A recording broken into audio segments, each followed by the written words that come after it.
नमस्कार, स्वागत है आप सभी का मेरे YouTube channel vibes of Ganga पर। हिमालय के 4 धामों की श्रृंखला में आज हम बात करेंगे श्री बद्रीनाथ धाम के विषय में। बहुनी संति तीर्थानि दिव्य भूमि रसातले, बद्री सदृश्य तीर्थ न भूतो न भविष्यति।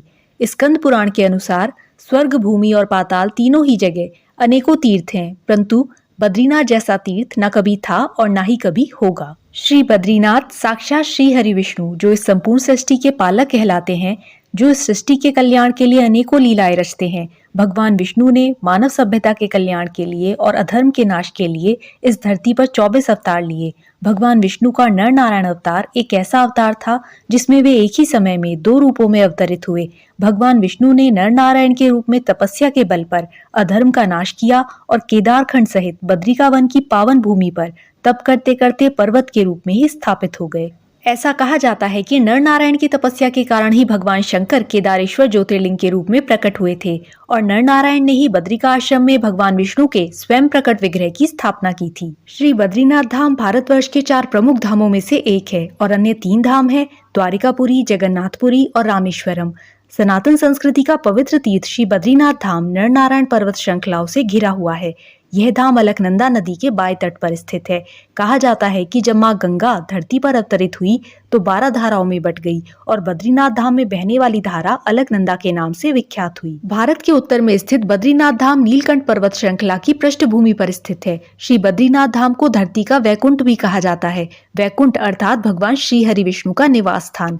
ऐसी मान्यता है कि बद्रीनाथ धाम में भगवान श्री हरि 6 माह तक योग निद्रा में लीन रहते हैं और 6 माह अपने द्वार पर आए भक्तों को दर्शन देते हैं। बद्रीनाथ धाम में भगवान बद्रीनारायण के 5 स्वरूपों की पूजा की जाती है। भगवान नारायण के इन 5 स्वरूपों को पंचबद्री कहा जाता है, जिन्हें श्री विशाल बद्री, श्री योग ध्यान बद्री, श्री भविष्य बद्री, श्री वृद्ध बद्री और श्री आदि बद्री कहते हैं। एक पौराणिक कथा के अनुसार यह कहा जाता है कि जिस स्थान पर आज श्री बद्रीनाथ धाम है, यह स्थान पहले शिव भूमि यानी केदार स्थल कहलाता था, परंतु भगवान विष्णु को अपने ध्यान योग के लिए अलकनंदा के पास स्थित यह स्थान बड़ा शांत और अनुकूल लगा और इस स्थान को प्राप्त करने के लिए उन्होंने एक बालक का रूप धारण किया। और जिस स्थान पर आज चरण पादुका स्थल है, वहां ऋषि गंगा और अलकनंदा नदी के संगम पर बालक रूप में रोने लगे। भगवान शिव और माता पार्वती उस बालक के पास आए और उससे रोने का कारण पूछा। तब उस बालक ने कहा कि उसे ध्यान योग के लिए यह भूमि चाहिए। भगवान शिव और माता पार्वती अपनी दिव्य दृष्टि से यह तो जान ही गए थे कि यह बालक कोई और नहीं बल्कि स्वयं भगवान विष्णु है, परंतु वे उस बालक की भोली सूरत और कोमल वाणी के सामने कुछ न कह सके और शिव भूमि का वह स्थान उस बालक रूपी भगवान नारायण को दे दिया। इस प्रकार रूप बदलकर भगवान विष्णु ने मां पार्वती और भगवान शिव से अपने ध्यान योग हेतु शिव भूमि को प्राप्त कर लिया। इसी पवित्र स्थान को आज बद्री विशाल के नाम से जाना जाता है। पुराणों के अनुसार हिमालय पर स्थित बद्रीनारायण क्षेत्र के भिन्न भिन्न समय पर भिन्न भिन्न नाम प्रचलित रहे हैं। जैसे स्कंद पुराण के अनुसार सतयुग में बद्री क्षेत्र का नाम मुक्ति प्रदा था। त्रेता युग में भगवान नारायण के क्षेत्र को योग सिद्ध कहा गया और द्वापर युग में इसे मणिभद्र आश्रम या विशाला तीर्थ कहा गया और कलयुग में इस आश्रम को बद्रिका आश्रम या बद्रीनाथ कहा जाता है। भगवान विष्णु का नाम बद्रीनाथ अथवा बद्रीनारायण क्यों पड़ा, इस विषय में भी एक कथा कही जाती है, जिसके अनुसार एक बार नारद मुनि भगवान विष्णु से मिलने क्षीर सागर पहुंचे तो वहां उन्होंने माता लक्ष्मी को भगवान विष्णु के पैर दबाते हुए देखा। इस विषय पर नारद जी ने जब भगवान विष्णु से पूछा तो भगवान विष्णु अपराध बोध से ग्रसित हो गए और इस भाव से मुक्ति के लिए तपस्या करने हिमालय चले गए। जब भगवान विष्णु वहां योग ध्यान मुद्रा में लीन थे तो हिमालय पर भारी हिमपात हुआ और भगवान हरि पूरी तरह हिम से ढक गए। तब माता लक्ष्मी को उनकी चिंता हुई और उन्होंने स्वयं एक बद्री के वृक्ष का रूप धारण किया और भगवान विष्णु के समक्ष खड़ी होकर समस्त हिमपात को अपने ऊपर सहने लगी और इसी प्रकार मां लक्ष्मी ने भगवान विष्णु की धूप, वर्षा और हिम से रक्षा की।